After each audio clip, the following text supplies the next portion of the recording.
நம்ம சேனலில் பயோகிராஃபிலாம் பார்க்குறோம். அந்த வகையில் இன்றைக்கி யாரோடைய பயோகிராஃபின்ட்டு எல்லாம் தான் போச்சு கெஸ் பண்ணியிருப்பீங்க. ஆமாங்க, நடிகை நிரோஷாவை பற்றி தான் எல்லாரும் இந்த வீடியோவில் பார்க்க போகிறோம்.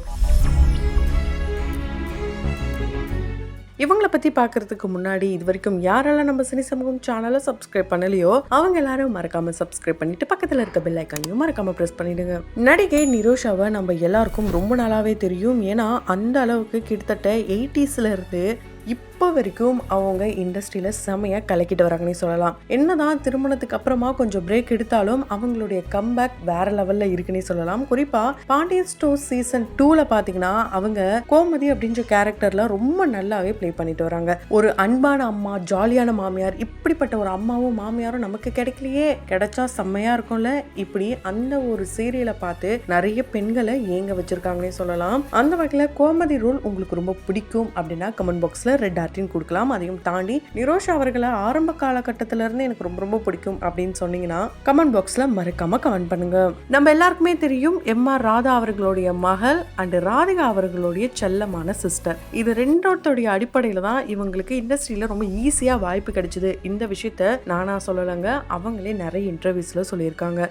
ராதிகா அவர்களுடைய கிழக்கே போகும் ரயில் இந்த படத்துடைய ஷூட்டிங் ஸ்பாட்ல இவங்களும் அக்கா கூட போயிருக்காங்க. அங்க பார்த்த கமல் சார், உங்களுடைய சிஸ்டருக்கு நல்ல ஒரு ஃபியூச்சர் இருக்கு, கண்டிப்பா அவங்க இண்டஸ்ட்ரியில கலக்க போறாங்க அப்படின்னு சொன்னாராம். அதனால என்னவோ வளர்ந்ததுக்கு அப்புறமா இவங்களுடைய ஒரே ஒரு போட்டோவை பார்த்துட்டு கமல் சாரே மணி சார் கிட்ட ரெக்கமெண்ட் பண்ணி அதுக்கப்புறம் தான் இவங்களுக்கு 1988ல அக்னி நட்சத்திரம் அப்படின்ற ஒரு செம்மையான படம் மூலியமா ஓப்பனிங் கிடைச்சது. இந்த ஒரு படத்தை யாராலுமே பீட் பண்ண முடியல அப்படின்னு தான் சொல்ல முடியும். இது வரைக்கும் எந்த ஒரு ஹீரோயினுக்கும் கிடைக்காத ஒரு இன்ட்ரோடக்ஷன் இவங்களுக்கு கிடைச்சதாக இப்போ வரைக்கும் இவங்க ரொம்பவே பெருமையா பேசப்படுறாங்க. அது மட்டும் இல்லைங்க, இந்த படத்துல இவங்களை நடிப்பை பார்த்துட்டு என்னதான் ஒரு பக்கம் பாராட்டுகள் இருந்தாலும் இன்னொரு பக்கம் இவங்களுடைய அக்காவான ராதிகா ரொம்பவே திட்டினாங்களாம். இதுக்கப்புறம் நடிக்க வேண்டாம் அப்படின்லாம் சொன்னாங்களாம். அதுக்கு காரணம் ஒரு ஸ்விம் சூட் போட்டு ஒரு பாடல் இருந்திருக்கு, ஒரு பூங்காவனம். இந்த ஒரு பாடல் நிறைய பேருக்கு இப்ப ஃபேவரட்டான பாடலா இருந்தாலும் ஆரம்ப காலகட்டத்துல இந்த ஒரு ட்ரெஸ்ஸை பார்த்துட்டு என்ன இவன் இப்பயே இந்த மாதிரி ட்ரெஸ் எல்லாம் பண்றான், நம்ம குடும்பத்துக்கு இதெல்லாம் செட் ஆகாது அப்படின்னு நினைச்சு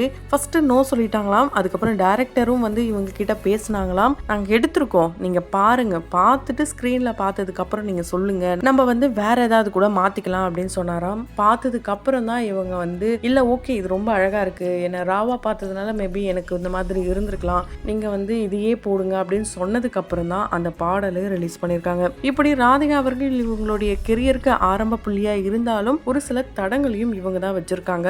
அதுக்கப்புறம் அடுத்தடுத்த படங்கள் மூலமா இவங்களுக்கு நிறையவே ஹிட் ஆயிடுச்சு. கிட்டத்தட்ட 9 வருடத்துல 100 படங்கள்ல இவங்க ஹீரோயினா நடிச்சிருக்காங்க கூட சொல்லலாம். தெலுங்கு, கன்னடம், இப்படி பல மொழிகளையும் இவங்க வெற்றிகரமான படங்கள்லாம் கொடுத்துருக்காங்க. அங்கேயும் இவங்களுக்கு நல்ல பேரும் புகழும் இருக்குங்க. ஸோ இவங்களுடைய திருமணம் இவங்களுடைய கெரியர்ல இருந்து ஸ்டார்ட் பண்ணிச்சுன்னு தான் சொல்ல முடியும்.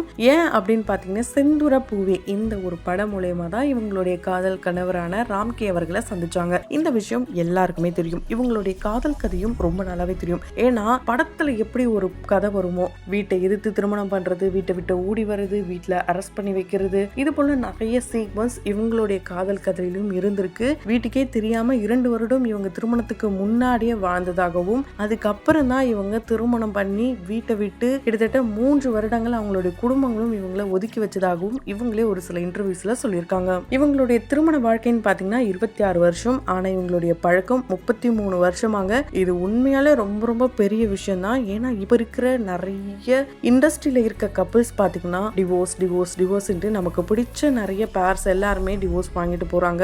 அப்படி இருக்கிற சூழ்நிலையில இவங்களுக்குள்ள கருத்து வேறுபாடு ஏற்படாம இருந்திருக்கும்னு நினைக்கிறீங்களா?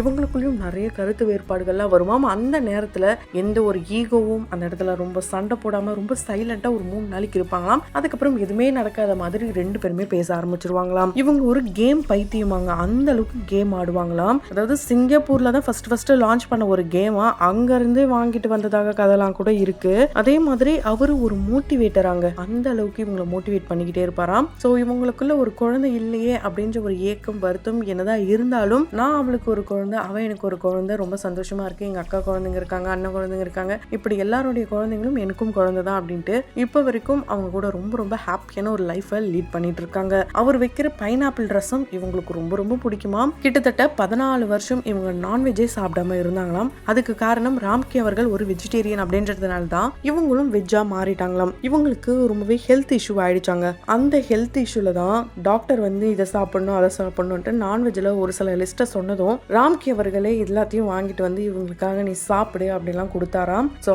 அப்படிதான் இவங்க திரும்பவும் நான்வெஜ் ஸ்டார்ட் பண்ணாங்களாம். இது வரைக்கும் இத்தனை வருஷத்துல அவர் இவங்களை நிரோஷான்ட்டு பேர் சொல்லி கூப்பிட்டதே இல்லையாம். அம்மான்னு கூப்பிடுவாராம், இல்லைன்னா சின்னவாண்டு அப்படின்னு கூப்பிடுவாராம். அதே மாதிரி இவங்க அவரை பார்த்து மீ அப்படிதான் கூப்பிடுவாங்களாம். இன்னொரு இன்ட்ரெஸ்டிங்கான விஷயம் என்னன்னா, இது வரைக்கும் இவங்க 2 பேரும் ஐ லவ் யூ சொல்லிக்கிட்டதே கிடையாதாங்க. அது ஆரம்ப காலகட்டத்தில இருந்து இப்போ வரைக்கும் சொல்லிக்கிட்டதே கிடையாதாம். இவங்களுக்குள்ள இருந்த ஒரு அண்டர்ஸ்டாண்டிங் கிட்டத்தட்ட ஒரு வருஷத்துல 10 மாசம் 2 பேரும் சேர்ந்தே நடிச்ச காலங்கள் இருக்காம். அதனாலதான் இவங்களுக்குள்ள ஒரு காதல் வந்திருக்கு. அந்த காதல் இவ்வளோ எதிர்ப்புகளை கடந்து இப்போ வரைக்கும் சக்சஸ்ஃபுல்லா திருமண வாழ்க்கையில ரன் ஆயிட்டு இருக்கு. அதே மாதிரி இது காதல் தான் அப்படின்ட்டு எந்த இடத்துல முடிவு பண்ணாங்கன்னா, அதே செந்தூர பூவே படத்தோடைய கிளைமேக்ஸ் தான். நாங்க அங்க ரொம்பவே அந்த ட்ரெயின் சீக்வன்ஸ் இருந்ததாம். அந்த ட்ரெயின் சீக்வன்ஸ்ல ரியலாவே இவங்க கீழெல்லாம் விழுந்துட்டாங்க. ஒரு விபத்து மூலமா தான் இவங்களுக்கு காதலே வந்திருக்கு.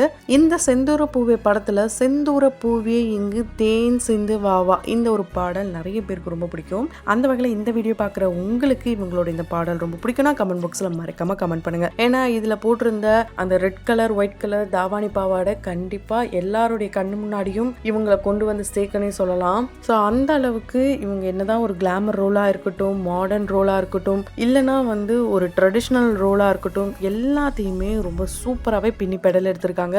சின்ன பாப்பா பெரிய பாப்பா இதுல இவங்களுடைய காமெடி சென்ஸ் வேற லெவல்ல இருக்கும். இந்த சீரியல் தான் இவங்களுடைய சின்ன திரை பயணத்தை ஸ்டார்ட் பண்ணது.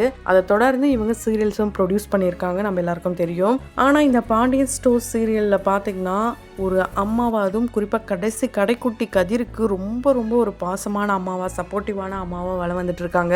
அவருடைய திருமண வாழ்க்கைக்கு இவங்க தான் ஒரு ஆரம்ப புள்ளியா இருந்தாங்க. இப்போ நடக்கிற நிறைய விஷயங்களுக்கு இவங்க தான் முக்கிய காரணம். ஆனால் அது எதையுமே விட்டு கொடுக்காம ரொம்ப நல்லாவே சீக்வன்ஸ் போயிட்டு இருக்கு.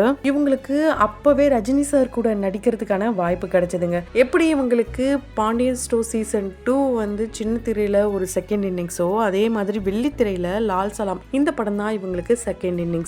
ரஜினி சார் கூட நடிக்கிற வாய்ப்பு ஆரம்ப காலகட்டத்திலேயே இவங்களுக்கு வந்துதாம். ஆனா ஒரு சில காரணங்களுக்காக அது நடக்காம போயிடுச்சாம். ஆனா இப்போ இந்த படத்துல அவருக்கு பேர் பண்ணதை நினைக்கும் போது இவங்களால நம்பவே முடியலையாங்க. அந்த அளவுக்கு ஒரு அளவு கடந்த ஒரு சந்தோஷத்துல இருந்திருக்காங்க. இவங்க இந்த ரோல் தான் பண்ண போறாங்கன்ட்டு வீட்லயே சொல்லலையாம். அந்த அளவுக்கு ஒரு சர்ப்ரைஸா வச்சிருந்தாங்களாம். அதே மாதிரி அஜித் சார் கூட நடிக்கணும் ரொம்ப ஆசைப்படுறாங்க. கண்டிப்பா இவங்களுடைய ஆசை நிறைவேறும். சிவாஜி கணேசன் ஐயா அவர்கள் கூடயும் சரோஜா தேவி அம்மா கூடயும் இவங்க மகளா நடிச்சது ரொம்பவே ஒரு பெரிய ஒரு ப்ரௌடான மொமெண்டாம். விஜய் சார் கூட நடிக்கிற வாய்ப்பு கிடைக்கலையேன்ற ஒரு வருத்தம் இப்ப வரைக்கும் இவங்களுக்குள்ள இருக்கா. இதுக்கப்புறம் அந்த வாய்ப்பு கிடைக்கிறதுக்கு ரொம்ப ரொம்ப கஷ்டம் அப்படின்றதையும் இவங்களும் சொல்லியிருக்காங்க. ஏன்னா அவருடைய பொலிட்டிக்கல் என்ட்ரிக்கு இவங்க ரொம்பவே சப்போர்ட் பண்றாங்க. திரும்பவும் இவங்க மணி சார் கூட சேர்ந்து ஒர்க் பண்ணணும்னு ஆசைப்படுறாங்க. அதுவும் கூடிய சீக்கிரம் நடக்கும், எதிர்பார்க்கலாம். ஸோ தொடர்ந்து பயோகிராஃபில பார்த்து என்ஜாய் பண்ணணும்னு நினைச்சீங்கன்னா உடனே நம்ம சினி சமூகம் சேனலை சப்ஸ்கிரைப் பண்ணிட்டு பக்கத்துல இருக்க பெல் ஐக்கானையும் மறக்காம பிரஸ் பண்ணிடுங்க.